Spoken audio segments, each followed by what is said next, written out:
Voltamos. Agora a gente vai reagir ao nosso queridíssimo Joel, tá ligado? Que é uma referência pra gente aqui do canal. Tá sempre participando aqui do canal. A gente, vez ou outra, já conversou algumas coisas no Instagram e tal. E queria dizer que eu admiro demais seu trabalho, Joel, mas mais do que isso, admiro seus posicionamentos. Acho você, em alguns aspectos, uma referência importantíssima. Queria primeiro deixar isso aqui registrado para depois a gente ir pro vídeo, que é um vídeo, cara, do Joel analisando aqueles brancos que orquestraram um ataque a moradores de rua e tal, e agora de frente pro juiz, né? E a gente vai analisar direitinho aqui algumas dimensões desse vídeo. Quem vai trazer pra gente é o Joel, mas quem vai botar é ele. O Maxwell. Arreia, Maxwell, arreia. Joel Paviotti aqui do canal Iconografia da História. A gente tá aqui pra fazer mais um react. E esse é um react pesado, certo?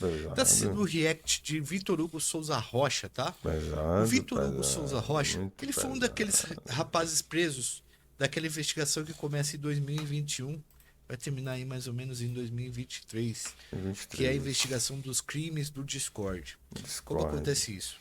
O Vitor Hugo, Fala pra junto com gente. outros caras, como caras com o apelido de Dexter e apelido de King, né? Eles tinham uma King do panela, né? Um Discord. grupo, uma comunidade e várias comunidades, na verdade, no Discord.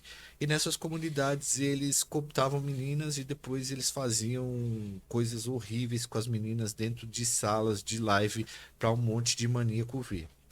Esse tipo de crime é um tipo de crime que começou a ser pesquisado agora, nos últimos tempos. A justiça passou a ficar em cima desse tipo de conduta. E esse Vitor Hugo, ele é um desses caras que foram presos nesse período, tá? Tá certo já. E uma peculiaridade é que ele, além de fazer parte desse grupo e tal, e ter sido preso, ele, na verdade, foi preso na casa dele em Bauru. A mãe e o pai não sabiam de nada. Ele foi preso em 2023, na casa dele em Bauru. A família não sabia nada do que estava acontecendo e nem a empresa que ele trabalhava, porque ele trabalhava numa empresa é, de desenvolvimento de games e ele ganhava 7 mil reais por mês. E, pasmem, ele estudava direito. Então ele já estava entendendo um pouco mais de legislação. Não, acho que ele tava estudando errado. E nas Pera horas aí. vagas, Não, que isso, cara. Pelo amor de Deus, cara. esse Pera lá. rapaz, Pera segundo a lá. polícia e a denúncia do Ministério Público, ele ficava no Discord fazendo esse tipo de coisa com as meninas. Eles farejavam carência nas meninas de 12 a 14 anos de idade, Não, gente. Menor de idade, meu Deus. Não é possível. 16. E ao farejar essa carência, eles conversavam com as meninas e tal, e conseguiam nudes, essas coisas. E ao conseguir esses nudes, eles também conseguiam os dados dos pais das meninas. E esses dados, eles eram usados contra as meninas, né? Eles chegavam para as meninas e falavam, ó, eu vou mostrar esses nudes para os seus pais e tal. Como elas tinham 12, 14 anos, elas não sabiam lidar muito bem com essa situação, não sabiam, não tinham como procurar a delegacia sem procurar um adulto. E elas acabavam se submetendo a tudo que esses maníacos queriam. E esses maníacos começavam a fazer coisas absurdas com essas meninas dentro de salas. Coisas como babysitter e uma série de outras coisas que, se falar aqui também, o vídeo vai cair. E aí esses caras ficaram muito conhecidos. Eles eram conhecidos também como incels, que é o tipo de estado que o cara tem, que ele é celibatário involuntário, ou seja, ele não consegue namorada na vida real, Por que será, né? porque não tem traquejo social para conseguir esse tipo de coisa, não sabe conversar com as meninas e tal. E aí o Vitor Hugo foi preso lá em Bauru, a família não sabia de nada, e ele vai preso preventivamente e ele é levado para audiência de custódia. E na internet ele era um machão no app, né, Fernandão? No Discord. Ele falava para as meninas: Sempre. vocês são estuprados e tal. Ele falava isso para as meninas e, pô, botava uma pilha. E alguns desses caras vendiam, inclusive, o conteúdo. As pessoas pagavam para entrar nesses lugares aí. Então, isso acontecia dentro do Discord e continua acontecendo. A gente tá cobrindo isso daí. Agora vamos fazer um react no momento que ele caiu na real, que ele foi preso e ele foi pra audiência de custódia. Vamos ver aí o machão da internet no momento em que ele foi intimado pela polícia na frente do juiz, da magistrada. Só colocando um anexo aqui, primo. Os caras falam o que quiser na internet. A gente vê por muitos comentários que a gente recebe. O Joel assim. Aí é foda, vamos ter que falar, né, cara? O jeito de trabalhar o texto, o jeito de apresentar o texto, o jeito de te convidar tal, é outra pegada. É uma experiência muito grande, vasta já com o YouTube, né? Com a linguagem do YouTube e tal. E sempre trazendo temas muito relevantes, né? Acho que isso é importante também de ser Que mencionado. os caras não liguem. Ah, pode ser em plataforma pública, privada, os caras falam o que quiser, mas dessa vez é em plataforma totalmente anônima, então os caras falam muito mais. Inclusive, eles falam tudo que tem pra falar, mas quando chega na hora H fica pianinho. E assim, ele usava o próprio nome dele, mano, mas era com outro avatar e tal. Então ele tava anônimo ali também, tá? Vamos colocar aí pra gente fazer o react, Fernando. Você sabe por que você tá aqui? Sabe? Sim, Como é que é seu nome? Você sabe seu nome? Certamente Sim. com a orientação do Como é que é? advogado ele Vitor. decidiu ficar Vitor quieto, do quê? tá ligado? Hugo. Qual que é o seu nickname lá no Discord? Vitor. Vitor. Você sabe por que você tá aqui? Sim. O que você fez?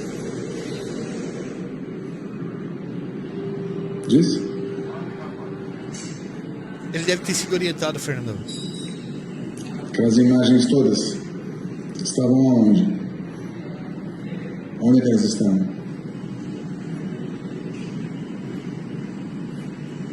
Pausa um pouquinho, Fernandão. Não é? Seu silêncio. É o seguinte, esse amigo é um momento em que o cara começa a cair na real. A polícia estoura a casa do cara de madrugada, 6 horas da manhã, né? Na Cara, verdade, cadê com o minha sol nascer, câmera? porque a madrugada não pode entrar na casa do cara, no sol nascer. O cara é preso de cueca, que foi o caso dele, mas não vou botar esse cara de cueca aqui. E aí a polícia manda ele colocar uma roupa, né? Ele já botou a roupa do Batman e tal. E aí ele vai preso. Este é o momento que ele começa a cair na real, que ele começa a ser tratado como ladrão mesmo, como fora da lei. Porque a polícia já começa a falar com ele de uma forma que é o seguinte: aí, não tem brincadeira, você tá detido, você é um número agora e você é um acusado. Então, na cabeça desse rapaz, nesse momento, deve estar passando assim: meu Deus do céu, não compensou o que eu fiz. E dá pra ver pelo semblante, ó. Ele tava E com um pequeno sorriso no começo e foi dando aquela baixada de sorriso, ó. Ó ele a tá carinha. desesperado, e certamente ele já tem orientação do advogado para não falar nada nesse momento, entendeu? Com certeza. Pode soltar aí. Também uma resposta, tá bom? Tá legal? É isso aí. Eu vejo aqui que o senhor foi preso em flagrância aqui pela imputação do delegado de polícia, pelo artigo 288 do Código Penal, associação criminosa, e o 241A do Estatuto da Criança e Adolescente, a respeito de Ele é maior, gente, de idade? supostamente a divulgação de pornografia infantil. O que aconteceu no momento da prisão do senhor Vitor? Foi de madrugada, 4 horas da manhã mais ou menos, eu estava dormindo. Entraram, arrombaram a porta da minha residência e já apontando a arma na minha cabeça. Pausa. Aí eles já- Isso é um negócio muito comum na audiência de custódia, que é o seguinte: tentar falar que os policiais eles fizeram a prisão de forma arbitrária, de forma não protocolar, para ele tentar ser solto, tá? Então isso é uma conversa. É praxe, Meu né? amigo, você não quer ser preso com flores, né? Você quer que o cara entregue uma rosa para você e fala: "Ah, você está detido, meu amigo." E tem uma outra Aí você vê dimensão como o aqui. cara é bonzão na internet, mas a hora que chega na mão do... Não, e tem uma outra dimensão aqui, tá? É a dimensão Eu acho que é a dimensão da branquidade, gente. Aqui é impossível que a gente não fale sobre isso, tá? Eu acho que vocês não me vê aqui, vocês não vão me ver constantemente racializando coisas aqui. Não é uma especialidade, tá? Eu queria que isso também ficasse muito evidente. Não é porque eu sou um negro academicista que especialmente eu lido com o tema da experimentação das discriminações raciais ou das expressões culturais multifacetadas produzidas pela comunidade negra, eh, remanescentes da diáspora africana, então afrodiaspórica, na verdade. Então, ser negro e estar na academia não me faz um especialista em a temáticas que sejam relacionadas à discriminação racial. Em algum momento da minha vida, eu já pesquisei relações raciais na primeira infância, que foi na minha primeira graduação, mas na segunda graduação, na pós-graduação, na especialização e agora no mestrado, os meus estudos são acerca da deficiência, da experimentação da deficiência, enquanto um fator relacional. Inclusive, na minha dissertação de mestrado, eu estou propondo uma nova. Enfim, quem sou eu? Não sou ninguém, não sou absolutamente nada, mas eu sugiro que o Estatuto da Deficiência, Estatuto da Pessoa com Deficiência, ele passe a reconfigurar sua definição, recorrendo à noção de deficiência enquanto relacional. Eu não proponho a superação do termo, eu acredito que o termo ele possa ser mantido, mas eu acho que o termo precisa ser acrescido de uma dimensão relacional. Então, seria deficiência uma experimentação relacional de um sujeito para com o ambiente, e a partir dessa relação é que você poderia ver um impeditivo de longa, média ou curta duração, que o texto do Estatuto da Deficiência, por exemplo, não considera, né? O que o texto do Estatuto da Deficiência considera é de um longo prazo, um impedimento de longo prazo, que seja em razão das limitações impostas pelo corpo. Então, eu descentralizo a deficiência do corpo, centralizo a deficiência na relação mediada entre o corpo, o sujeito e o espaço, a interação. Portanto, eu considero a deficiência relacional. Essa é basicamente uma das muitas propostas que está na minha dissertação. Então, ser negro e estar na academia não quer dizer que eu sou um especialista em racismo. Não quer dizer isso. Então, vocês não vão me ver aqui constantemente racializando temas. Esse aqui, tarará, tarará, tarará. Só que, especialmente esse, eu acredito que a gente precisa racializar. Por quê? Porque essa figura é um homem branco. E é muito provável que esse homem branco jamais tenha imaginado que ele passaria por uma situação como essa, mesmo fazendo o que ele fez. E há uma razão para isso. Por quê? Porque homens brancos criminosos são garotos inconsequentes. Garotos negros criminosos são homens maldosos. Esse é o ponto. Então, o direito à inconsequência é mais um dos muitos privilégios de poder adquirido pela branquidade no transcurso da história, que estrutura a discriminação racial, que se manifesta de uma forma negada em si mesma, que é como acontece o racismo no Brasil, especialmente, nas suas muitas manifestações, desde a discriminação, a injúria, a segregação, tarará, tarará. Então é possível que esse ser humano fazia essas ações imaginando que nada fosse acontecer com ele. Por quê? Porque se em algum momento acontecesse, ele acionaria o dispositivo da inconsequência. Peraí, eu sou só um jovem inconsequente. Eu estou só fazendo alguma coisa inconsequente, porque eu sou só um jovem. Não, querido. Você é um homem e, além disso, você é criminoso. Dos cana, o cara entra em choque. Pode continuar aí, Fernandão, por favor. Aí eles já abriram todo o meu computador, tudo, falaram, passa a senha, e eu deitado no chão sem roupa, algemado. Aí, Ô primo, só perguntando aqui, Ah. essa blusa que ele tá usando, essa jaqueta, Olha, simboliza meu Deus, alguma mas coisa? Você sabe me gente, dizer? deixa eu dizer uma coisa aqui pra vocês.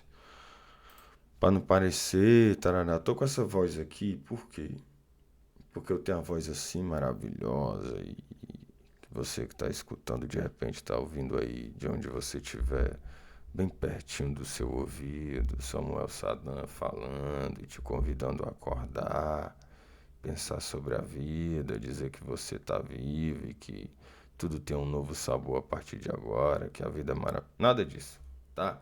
É porque eu fiquei 8 horas dentro de um ônibus até chegar aqui em Fortaleza. Eu cheguei, eu não tomei nem água e café e já estou gravando vídeo, porque a gente precisa de ter conteúdo para a plataforma.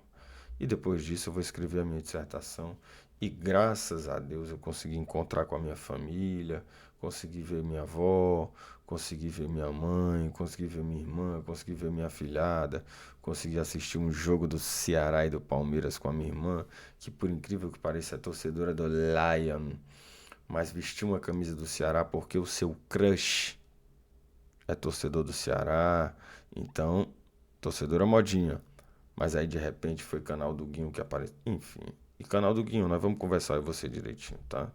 Exatamente. Então eu queria dizer que é por isso. Tem outra coisa que eu queria dizer pra gente também. Deixa eu te falar uma parada. Vou falar tranquilinho pra tu escutar. Essa pessoa que tá do teu lado aí, que acorda contigo, que dorme do teu lado, que olha pra ti assim do nada, que te dá um abraço, que te cheira, que às vezes não te cheira, que não te dá um abraço, mas que dialoga contigo por um outro tipo de afeto, por um outro tipo de cuidado. Exatamente. Essa pessoa, em algum momento, ela não vai estar mais aí, filhote. Vai ser só o vazio e a saudade. Saudade é bom. Saudade é bom, saudade é bom demais. Saudade tá indiciando que alguém que tava já não tá mais e que faz falta. E que se faz falta é porque você queria que tivesse. Mas deixa eu te falar. Aproveita. Experimenta enquanto tá aí contigo. Abraça, cheira.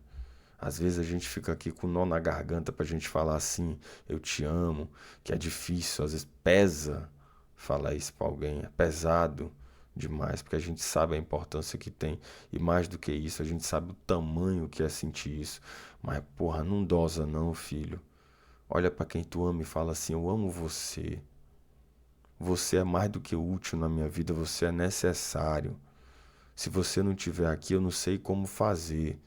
Eu preciso da sua presença, da sua palavra, do seu carinho, da sua atenção, do seu cuidado. Eu preciso sentir o seu cheiro. Eu preciso saber que você está do meu lado. Faz isso. Faz isso. Porque essa pessoa está aí hoje, amanhã ela pode não estar. Tá ligado? Essa é a minha conversa pra ti, filhote. É só essa. Tá ligadinho? O bagulho é louco. Mas vamos voltar pra live, tá? Aliás, pra live não, pro corte.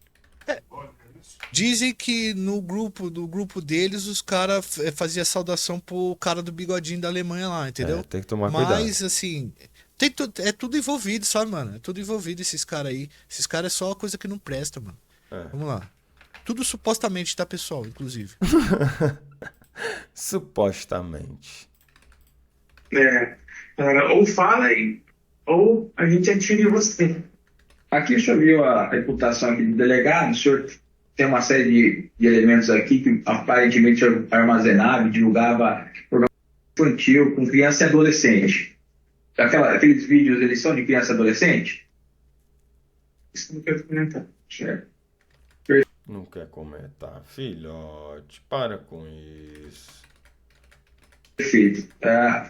O senhor acessava esse Discord aqui e conversava com essas outras pessoas aqui, o Gabriel Barreto Vilares, os outros aqui, Carlos Eduardo Custódio. Você conhece essas pessoas? Vai citando o nome. O William Maza dos Santos? Não quero comentar sobre isso. Ah, não Perfeito. quer não. Não quer Perfeito. O senhor é estudante de Direito? Sim, faço direito na IT, estou no 4º ano. Perfeito. O senhor trabalha? Trabalho. Trabalha Olha aí, onde? pausa Eu sou um pouquinho. desenvolvedor de jogos e de sistemas. Eu trabalho em casa, tenho minha própria empresa também e trabalho terceirizado para a empresa do Reino Unido.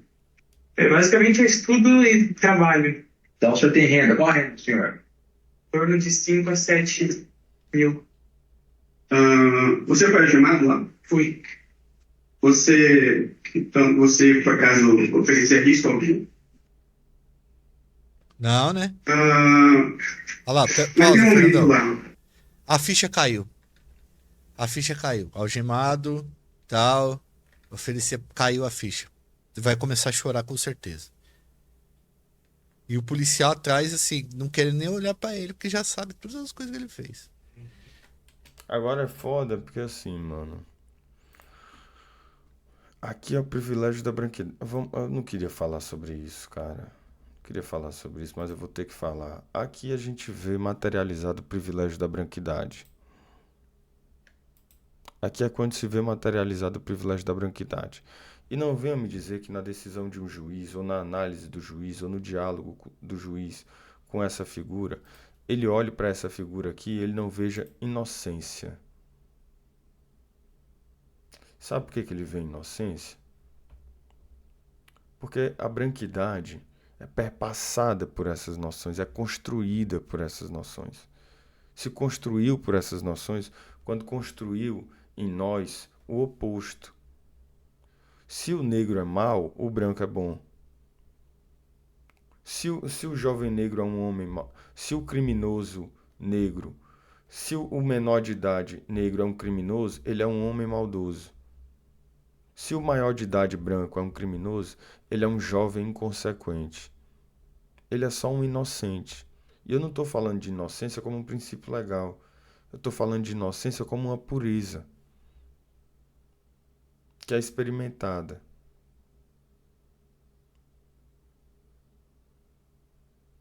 E de onde é que vem essa ideia? Da branquidade.